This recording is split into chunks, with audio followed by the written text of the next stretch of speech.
Olá, meus irmãos. Meu nome é Caetano. Eu sou do Grupo Espírita Fraternidade em São Pedro da Aldeia e recebi dos nossos amigos do semeador.net, né? São perguntas que o pessoal tem feito, né, através do e-mail, através dos chats de pergunta, porque eles estão numa plataforma muito bacana aí, uma plataforma compartilhada com Facebook, com Instagram, com várias mídias sociais, um trabalho dedicado à doutrina espírita. E a pergunta que vem aqui muito interessante é a seguinte: se o espírito não retrograda, como posso reencarnar deficiente físico? É uma pergunta bastante intrigante, porque dentro do ponto de vista material, a pessoa que renasce ou que reencarna ou que encarna com deficiência física, ela geralmente, num plano de raciocínio natural, elas se encontram num estágio inferior, se encontram em dificuldades, se encontram numa situação de limitações, né? Uma situação em que ela não pode fazer o que outras pessoas podem. Então, isso, aos olhos humanos, aos olhos dos homens, isso é uma grande desvantagem. Isso é o que sempre se pensou. Mas graças à nossa querida e amada doutrina espírita, todos esses conceitos foram revistos, porque a própria filosofia espírita, ela traz um pensamento lógico e na verdade não precisamos decorar, precisamos apenas compreender aquilo que está escondido sobre o véu dos nossos pensamentos, e a tecnologia, a neurociência, a psicanálise, a psicologia tem feito todo um trabalho em que tem comprovado cada vez mais toda essa ciência trazida a nós no século XIX pelo nosso iminente codificador Allan Kardec. E como ele mesmo diz aqui numa frase muito interessante que eu vou ler para vocês, a verdade em nós é algo irresistível, como a planta que procura curvar seus talos em direção à luz. A própria planta, ela procura sozinha, solitária, a luz, a melhor posição para ela viver melhor. Com o espírito não é diferente.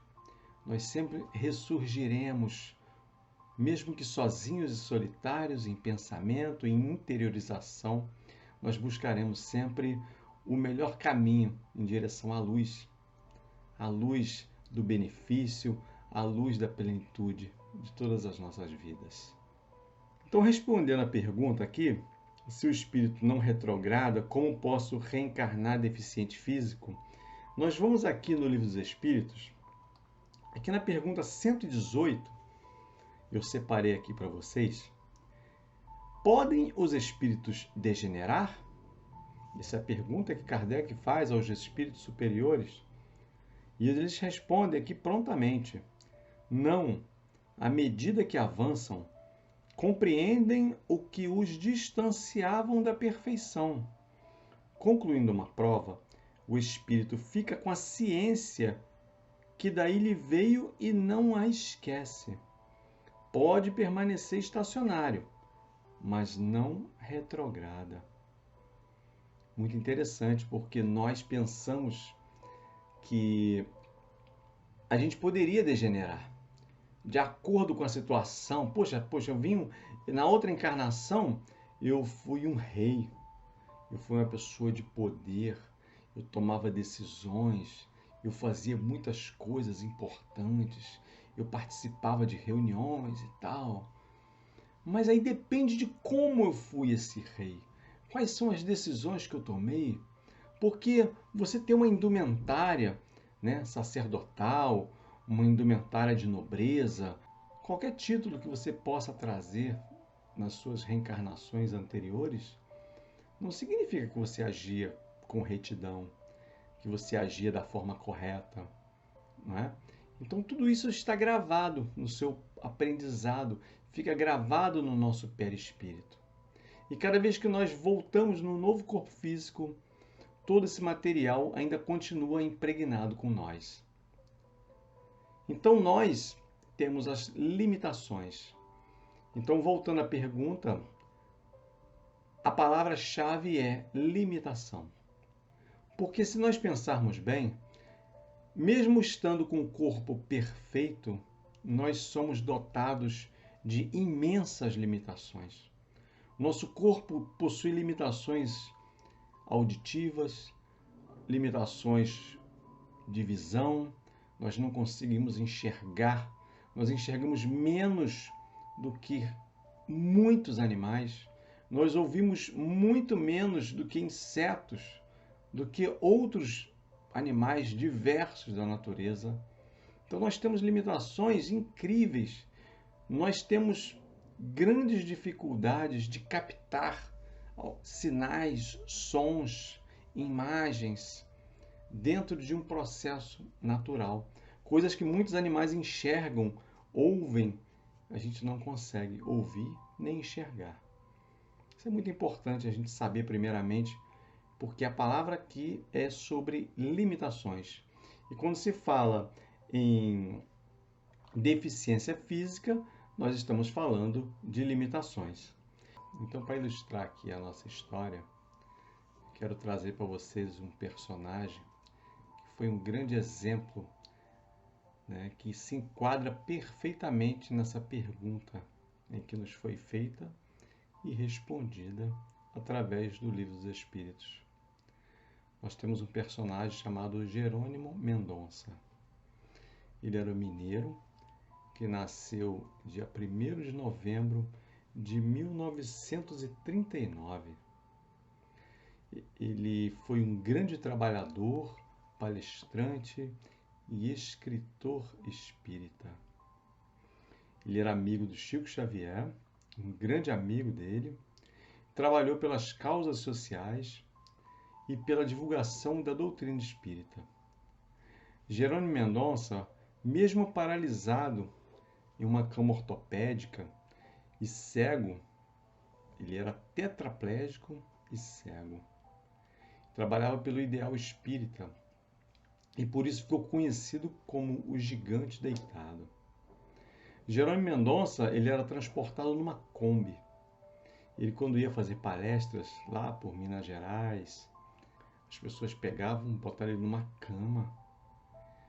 E ele chegava nas palestras e ele pedia cama. Ele pedia uma cama, uma doação de um colchão e tudo. E ele recebia dezenas de colchões, dezenas de camas. O fato curioso que aconteceu uma vez foi que Divaldo Franco, conversando com ele, disse: Jerônimo, você está precisando de uma cama nova, você aceita uma cama nova? Ele sempre andava em camas velhas, colchões velhos, e ele aceitava. Mas ele confessou certa vez que tinha que andar naquelas camas mais velhas, porque ele ganhava muitas camas, muitos colchões, e ele doava para as pessoas.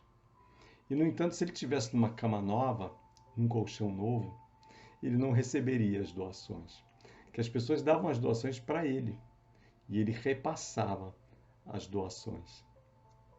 Muito interessante a história desse irmão Jerônimo Mendonça.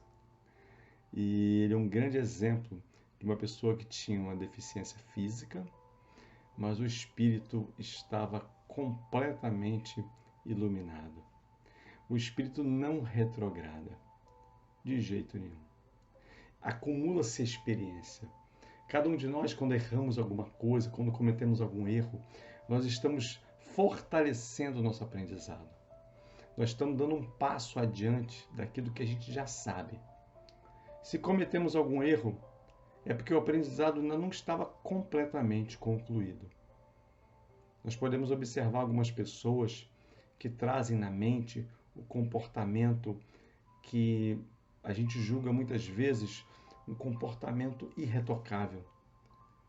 Porque isso é fruto de aprendizados, de erro de várias vezes, várias reencarnações assim. E é preciso muitas vezes errar muitas vezes para conseguir, enfim, chegar a um acerto definitivo e dar o próximo passo. Mudar a concepção de aprendizado, mudar para outro estágio de aprendizado. Sempre vai ser assim. Nós também temos um grande nome da ciência, o Stephen Hawking. Ele é nascido em 1942. Ele foi um físico teórico e cosmólogo britânico. Olha que interessante. Ele foi conhecido internacionalmente pela sua contribuição à ciência, sendo um dos mais renomados cientistas do século. Ele foi doutor em cosmologia.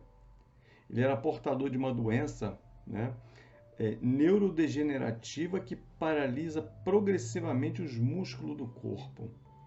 Ele descobriu essa doença aos 21 anos de idade. E o médico havia dado para ele 2 anos de vida. Ele viveu 76 anos. Ele tinha grandes desafios. Ele tinha uma atenção muito grande para o espaço. Contribuiu muito para a nossa ciência. Grandes situações. Ele escrevia com um sintetizador, porque aos poucos os músculos dele foi se atrofiando e chegou a um ponto que ele usava um sintetizador movimentado por um nervo aqui da boca, que ele mexia bem devagarinho e ele conseguia fazer uma codificação com as palavras que a Intel desenvolveu um equipamento que ele tinha planilhas, que ele acabava escrevendo com essas planilhas através de sensores no canto da sua boca, bem pertinho. Vocês sempre vão ver fotos dele com algum aparelhinho por aqui. Não sei se é desse lado ou se é desse, mas sempre tem as palavras que ele queria dizer. Ele falava através desse aparelho, né?